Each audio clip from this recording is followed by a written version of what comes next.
আসসালামু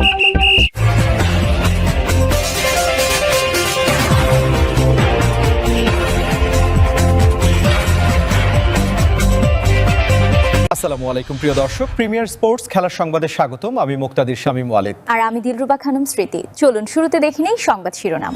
Move forward Bangladesh. Premier Sports Headline. নেপালকে হারিয়ে সাফের ফাইনালে বাংলাদেশ।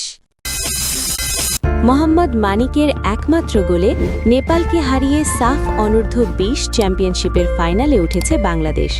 আজ মালদ্বীপের মালে স্টেডিয়ামে অনুষ্ঠিত সেমিফাইনালে 1-0 ব্যবধানে মাঠ ছাড়ে জয় নিয়ে। পুরো ম্যাচে আক্রমণাত্মক ফুটবলের পসরা সাজিয়ে নেপালি রক্ষণভাগকে ব্যস্ত রাখেন যুবালা। ম্যাচের শুরু থেকেই আধিপত্য বিস্তার করে খেলতে থাকে বাংলাদেশ। সপ্তম মিনিটেই লিড নেওয়ার সুবর্ণ সুযোগ তৈরি হয়েছিল। মুর্শেদ আলীর পাস থেকে নাজমুল হুদা ফয়সাল বল পেলেও তার শট গোলপোস্টের অনেক বাইরে দিয়ে চলে যায়, অথচ ডি বক্সে ফাঁকায় দাঁড়িয়েছিলেন রোনান সুলিবান। তবে সেই আক্ষেপ ঘুচতে বেশি সময় লাগেনি। ম্যাচের 11 মিনিটে আসে সেই মাহেন্দ্রক্ষণ। কর্নার কিক থেকে মুর্শেদ আলীর বাড়ানো নিখুঁত ক্রসে মাথা ছুঁয়ে জাল খুঁজে নেন মোহাম্মদ মানিক। তার দর্শনীয় হেডের লিড নেয় বাংলাদেশ। পিছিয়ে পড়ে সমতায় ফিরতে মরিয়া হয়ে ওঠে নেপাল।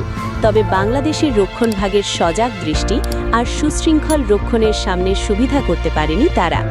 বিরতির ঠিক আগে রোনান সুলিবান একবার বল জালে পাঠালেও অফসাইডের কারণে সেটি বাতিল হয়। বিরতির পর ব্যবধান বাড়ানোর সুযোগ পেয়েছিল বাংলাদেশও। 54 মিনিটে জয়ের কাছে একটি সুযোগ এলেও তিনি পা ছোঁয়াতে ব্যর্থ হন। অন্যদিকে 60 মিনিটে নেপালের বিজ্ঞান খাদগার ফ্রি কিক ক্রসবারে লেগে ফিরে আসলে রক্ষা পায় বাংলাদেশ। শেষ দিকে নেপাল গোলের জন্য মরিয়া হয়ে আক্রমণ চালালেও বাংলাদেশের জমাট রক্ষণ ভাঙতে পারেনি। 90 মিনিটে দূরপাল্লার এক শট মাটিতে পড়ে গিয়ে ঠেকান মোহাম্মদ ইউসুফ। বাংলাদেশেরও ব্যবধান দ্বিগুণের সুযোগ আসে। যোগ করার সময় বদলি নামা ডেকলেন সুলিবানের পাসে গোলের সুযোগ নষ্ট করেন সুমন সোরেন ও তার ভাই রোনান সুলিবান। শেষ পর্যন্ত 1-0 গোলের জয় নিয়েই ফাইনালের টিকিট নিশ্চিত করে বাংলাদেশের যুবারা। মানিকের সেই শুরুর গোলটি শেষ পর্যন্ত ম্যাচের ভাগ্য গড়ে দেয়। আপনার চ্যানেল কি প্রিমিয়ার স্পোর্টস, এখনই সাবস্ক্রাইব করুন।